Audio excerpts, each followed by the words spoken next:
Di ujung sebuah desa kecil di Jawa Tengah, berdirilah sebuah rumah paling sederhana di antara rumah-rumah lain. Dindingnya dari gedek bambu yang sudah menguning, atapnya genting tua yang sebagian retak, dan lantainya masih tanah yang kalau hujan berubah becek. Tak ada pagar, hanya sebatang bambu yang dipasang melintang sebagai penanda halaman. Rumah itu milik seorang wanita tua bernama Mbah Sari. Ia seorang janda yang sudah lama ditinggal suaminya. Rambutnya memutih seluruhnya, wajahnya penuh keriput, namun sorot matanya selalu tenang. Setiap pagi, Mbah Sari selalu keluar rumah membawa caping lusuh dan karung kecil di tangan. Di sampingnya, berjalan seorang pemuda kurus berkulit sawo matang bernama Arga, cucu satu-satunya yang hidup bersamanya. Tak ada yang tahu pasti dari mana mereka mendapatkan uang untuk hidup. Yang terlihat hanya kesederhanaan mereka yang terlalu sederhana. Sampai-sampai warga desa menganggap Mbah Sari adalah janda miskin yang hidup dari belas asihan. Kasihan ya, hidup cuma sama cucu, rumahnya juga mau roboh, kata sebagian warga. Namun tidak sedikit pula yang berbicara dengan nada merendahkan. Pagi-pagi sudah keluyuran lagi, paling mau ngumpulin sisa-sisa bawang di ladang orang, celetup seorang ibu sambil tertawa. Arga yang mendengar hanya menunduk. Mbah Sari selalu memegang lengannya pelan, seakan berkata agar ia bersabar. Setiap hari mereka memang berjalan menuju hamparan ladang bawang yang luas di pinggir desa. Di sana, mereka sering terlihat memunguti bawang yang tercecer, membersihkan tanah yang menempel, lalu memasukkannya ke dalam karung kecil. Beberapa petani sering mengejek. "Ambil saja, ambil, paling juga buat makan sehari," ucap salah seorang dengan senyum miring.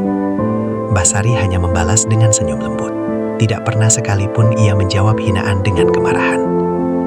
Di rumahnya yang kecil, kehidupan mereka berlangsung sangat sederhana. Makan hanya dengan nasi dan sayur bening, minum air sumur, tidak ada televisi, tidak ada motor, bahkan radio pun tidak punya. Kalau malam tiba, mereka duduk di tikar pandan sambil berbincang pelan. "Le, jangan sakit hati kalau orang-orang bicara begitu," kata Mbah Sari suatu malam. Arga menghela nafas. "Saya tidak marah, Mbah, hanya kadang sedih." Mbah Sari tersenyum, mengusap kepala cucunya. "Biar saja, hidup ini tidak perlu membuktikan apa-apa ke manusia. Yang penting Allah tahu." Kalimat itu selalu diingat Arga.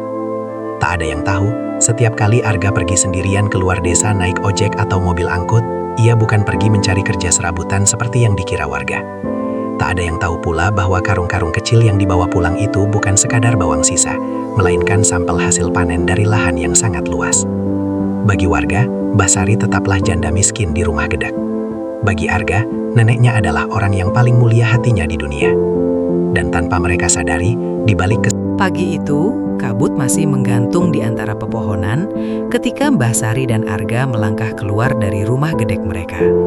Seperti biasa, Mbah Sari mengenakan kebaya lusuh berwarna coklat pudar, kain batik yang sudah tipis, dan caping tua yang pinggirnya mulai robek. Arga berjalan di sampingnya, memanggul karung kecil di bahu. Langkah mereka perlahan, namun teratur. Setiap orang yang mereka lewati seakan sudah hafal dengan pemandangan itu. "Lah, wong loro kui meneh," bisik seorang bapak di warung kopi. "Itu nenek miskin sama cucunya." Beberapa orang tertawa kecil. Ada pula yang pura-pura tidak melihat. Di pos ronda, beberapa pemuda sedang duduk sambil merokok. Saat Arga dan Mbah Sari lewat, salah seorang menyeringai. "Mbah, hati-hati ya, jangan sampai nyasar ke rumah orang kaya," katanya sambil tertawa. Arga mengepalkan tangan, tapi Mbah Sari menepuk lengannya pelan. Ia menunduk, tersenyum, lalu melanjutkan langkah. Tak jauh dari situ, hamparan ladang bawang mulai terlihat. Tanahnya merah kecoklatan, daun-daun bawang hijau menjulang rapi. Para petani sudah sibuk mencabut dan menjemur hasil panen. Seperti hari-hari sebelumnya, Mbah Sari dan Arga berjalan di tepi ladang. Mereka memunguti bawang yang tercecer, membersihkan tanah yang menempel, lalu memasukkannya ke karung. "Ambil saja, Mbah, wong itu juga jatuh," kata seorang petani, seolah sedang memberi sedekah. "Terima kasih, Nak," jawab Mbah Sari lembut. Arga hanya menunduk. Hatinya perih, tapi ia tetap membantu neneknya tanpa sepatah kata. Sore harinya saat matahari mulai turun, Arga berpamitan pada Mbah Sari. "Mbah, saya pergi sebentar," katanya. "Kamu mau kemana, Le?" "Ke kota kecil sebelah, Mbah." Warga desa sudah sering melihat Arga naik ojek atau mobil bak terbuka menuju arah kota. Mereka mengira Arga bekerja serabutan, kadang kuli bangunan, kadang buruh pasar. Namun tak ada yang tahu, mobil yang dinaiki Arga berhenti di sebuah gudang besar di pinggir kota. Gudang itu berdinding beton tinggi, di depannya terpasang papan nama sederhana bertuliskan CV Tirta Bawang Sejahtera. Beberapa truk besar terparkir rapi. Puluhan pekerja lalu lalang mengangkat karung bawang yang besar dan berat. Begitu Arga turun dari mobil, seorang pria berseragam langsung menyambut. "Selamat sore Pak Arga," katanya sopan. Arga mengangguk. "Bagaimana hasil panen minggu ini?" "Naik Pak. Dari 3 lokasi lahan kita, semuanya bagus." Arga berjalan masuk, memeriksa tumpukan bawang, membuka catatan distribusi, dan memberi beberapa arahan. Wajahnya yang di desa terlihat seperti pemuda miskin, di tempat itu berubah menjadi sosok yang dihormati. Namun ia tak pernah menceritakan apapun pada warga desanya. Bahkan ia selalu pulang dengan pakaian sederhana, sandal jepit, dan karung kecil berisi sampel bawang. Sementara itu, di desa, gosip terus beredar. "Arga itu kayaknya nggak jelas kerjanya," kata seorang ibu. "Pasti cuma jadi kuli. Kasihan neneknya, hidup susah. Cucunya juga nggak bisa diandalkan." Sambung yang lain.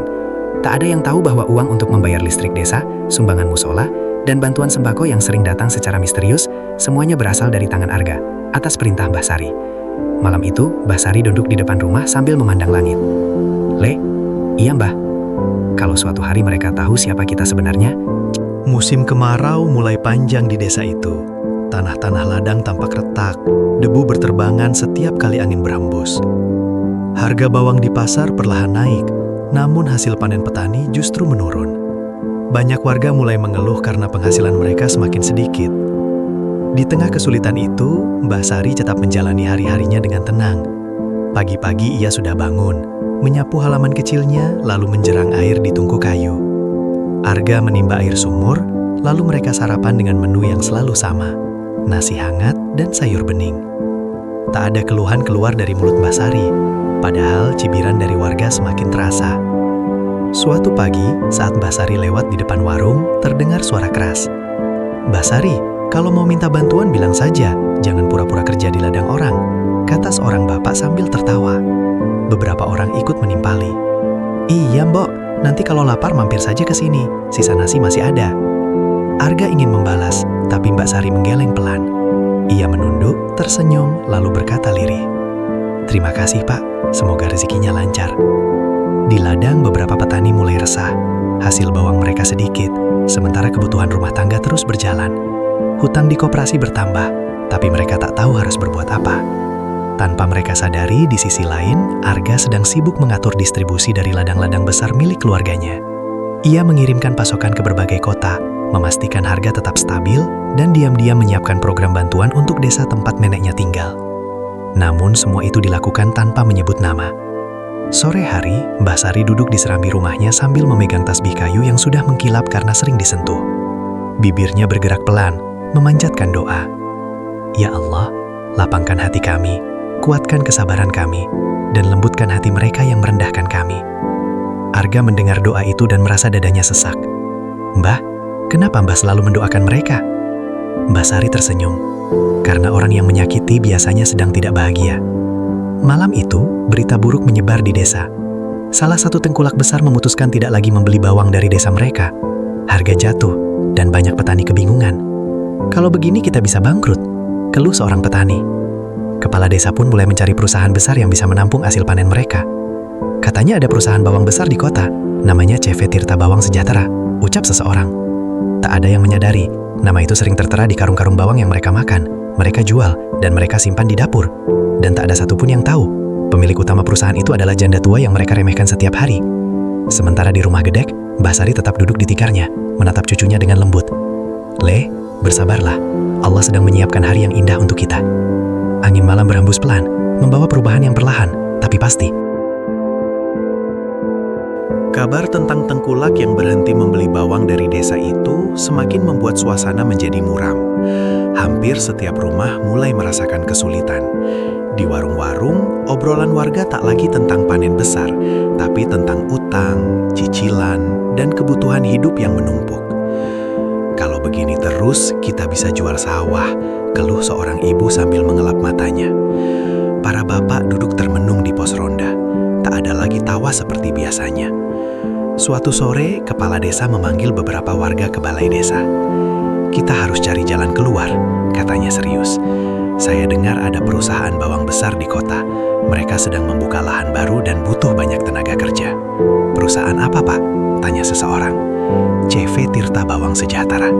Nama itu terdengar asing bagi sebagian warga, tapi terdengar menjanjikan. Mereka langsung berharap bisa bekerja di sana. Keesokan harinya, kabar lowongan kerja itu menyebar cepat. Hampir satu desa bersiap-siap.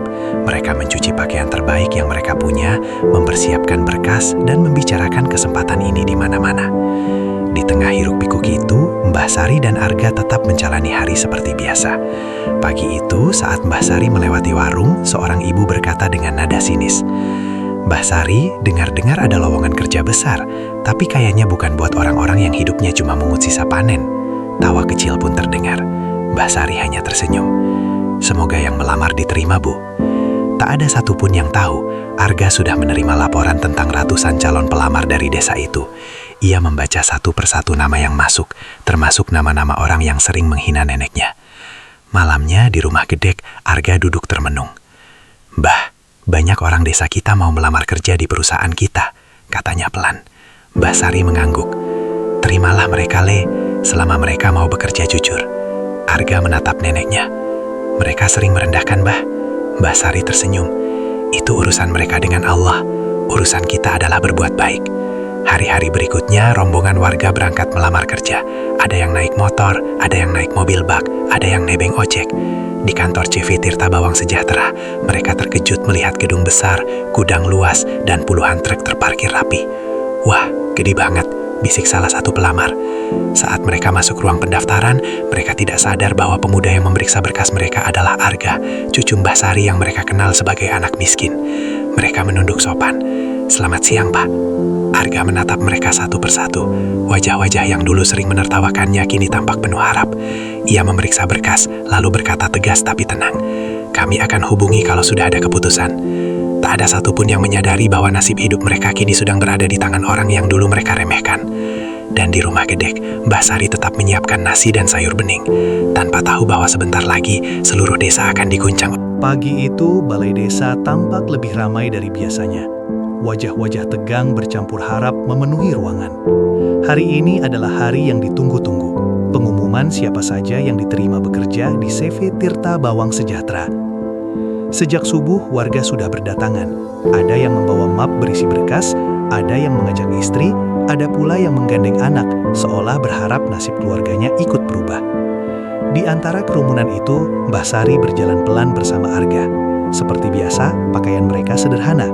Mbah Sari mengenakan kebaya lusuh, Arga memakai kemeja polos dan sandal jepit. Beberapa pasang mata memandang mereka dengan heran. "Ngapain juga mereka datang?" bisik seseorang. "Paling cuma mau dengar-dengar saja," sahut yang lain. Tak ada yang menyangka mereka datang bukan sebagai pelamar, tapi sebagai pemilik. Kepala desa berdiri di depan, membawa daftar nama. Suaranya lantang, tapi wajahnya tampak gugup. "Baik, saya akan bacakan nama-nama yang diterima." Satu persatu nama dipanggil. Wajah-wajah tegang berubah jadi senyum lebar. Ada yang langsung sujud syukur, ada yang memeluk temannya. Namun banyak pula yang tertunduk kecewa karena namanya tak disebut.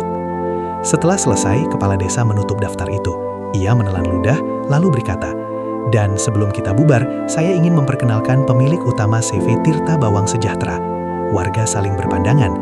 "Pemiliknya hadir hari ini," lanjutnya. Semua mata mencari-cari sosok orang kaya yang mereka bayangkan. Mungkin berpakaian rapi, datang dengan mobil mewah, atau didampingi staf. Namun kepala desa malah menoleh ke arah Mbah Sari dan Arga. "Silakan, Mbah Sari." Ruangan mendadak sunyi. Semua kepala menoleh bersamaan.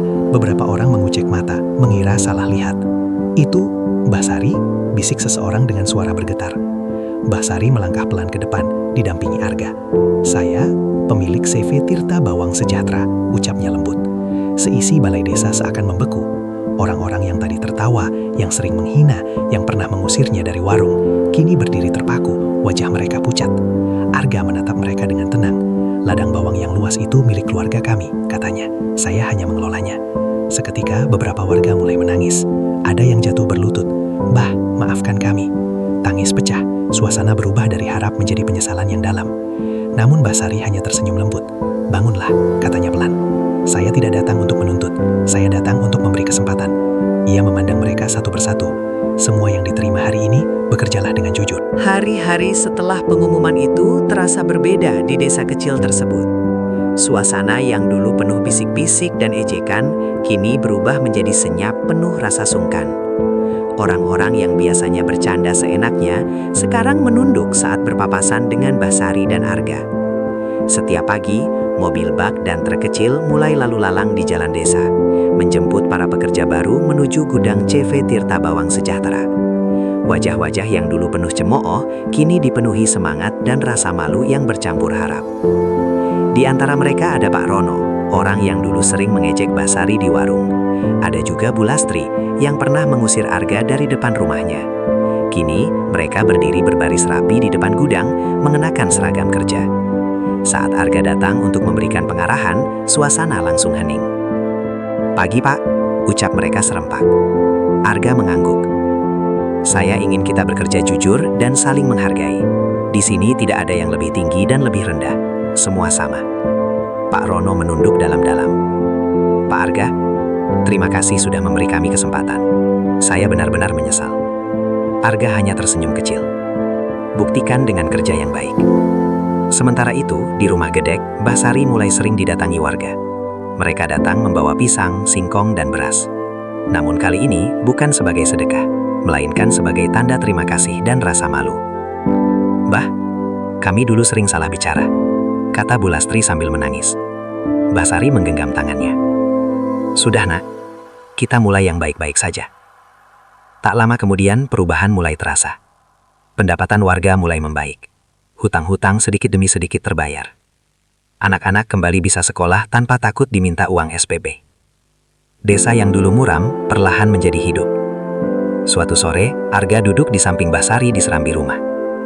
"Bah, kalau dulu Mbah marah, mungkin semua ini tidak akan terjadi," katanya. Basari tersenyum. "Le, dendam itu hanya membuat hati sempit. Memaafkan itu membuat hidup luas." Angin sore berhembus pelan. Rumah Gedek itu tetap sederhana, tapi kini bukan lagi dipandang rendah. Ia menjadi simbol kesabaran yang mengubah banyak hidup. Dan bagi warga desa, hari itu mereka belajar satu hal yang tak akan pernah mereka lupakan. Jangan pernah meremehkan siapapun, karena bisa jadi orang yang kita remehkan adalah orang yang kelak menolong kita.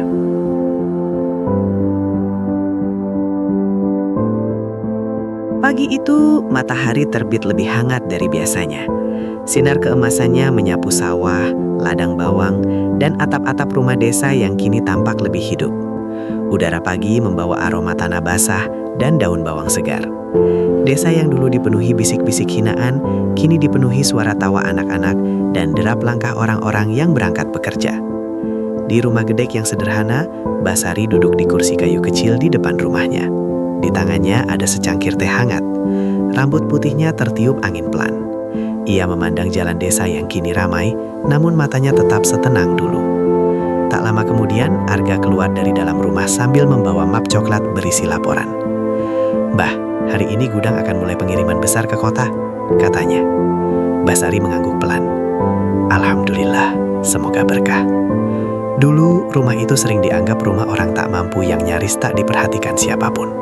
Kini, orang-orang yang lewat selalu berhenti sejenak, menunduk sopan, dan menyapa dengan senyum penuh hormat. "Bah, pagi nak." Namun Basari tetap seperti dulu. Ia tak pernah mengubah cara berpakaian, cara berbicara, atau cara memperlakukan orang lain. Kesederhanaannya tetap utuh, seolah kekayaan hanyalah titipan yang tak boleh membuat hati berubah. Di gudang CV Tirta Bawang Sejahtera, suasana sibuk sejak subuh. Truk-truk besar berbaris, pekerja lalu lalang, suara mesin dan perintah terdengar bersahutan.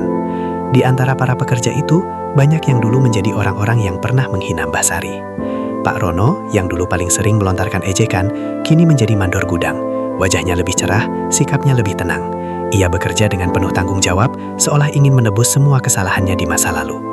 "Cepat, karung ini jangan ditumpuk sembarangan," katanya sambil membantu mengangkat bawang. Bu Lastri, yang dulu pernah mengusir Arga, kini bekerja di bagian sortir. Tangannya lincah memilah bawang yang baik dan yang rusak. Setiap kali ia mengangkat karung, ia selalu berbisik dalam hati, memohon ampun atas kata-kata kasarnya dulu. Sore hari, desa mengadakan selamatan kecil di balai desa. Ini bukan perayaan mewah, hanya doa bersama dan makan tumpeng sederhana sebagai ungkapan syukur karena keadaan desa mulai membaik. Kepala desa berdiri. Waktu berjalan pelan, namun pasti. Musim demi musim berganti di desa kecil itu. Hujan datang menyuburkan ladang. Kemarau pergi meninggalkan tanah yang kembali siap ditanami. Desa yang dulu sunyi dan penuh luka, kini menjadi desa yang ramai dan penuh harapan. Pagi hari, suara mesin truk sudah menjadi hal biasa. Anak-anak berangkat sekolah dengan seragam bersih. Para ibu menyapu halaman dengan wajah lebih cerah. Dan para bapak berangkat kerja dengan langkah lebih ringan. Kehidupan seakan menemukan ritmenya yang baru. Namun di tengah semua perubahan itu, satu hal tak pernah berubah. Mbah Sari tetap bangun sebelum subuh. Setiap pagi, ia mengambil air wudhu dengan tangan gemetar yang lembut, lalu sholat di atas sajadah kecil yang warnanya sudah mulai pudar. Seusai sholat, ia selalu duduk lama, memejamkan mata, berdoa untuk banyak nama. Nama orang-orang yang dulu menyakitinya, nama para pekerja, bahkan nama anak-anak desa. Ya Allah, berkahilah langkah mereka, lunakkan hati mereka, lapangkan rezeki mereka. Tak ada yang tahu berapa banyak doa yang telah ia titipkan untuk desa itu. Arga sering memperhatikan neneknya dari balik pintu. Di hatinya, ia sadar bahwa keberhasilan perusahaan, ketentraman desa, dan rezeki yang mengalir bukan hanya hasil kerja keras, tapi juga karena doa yang tak pernah putus. Suatu siang, sebuah kejadian kecil mengguncang ketenangan desa.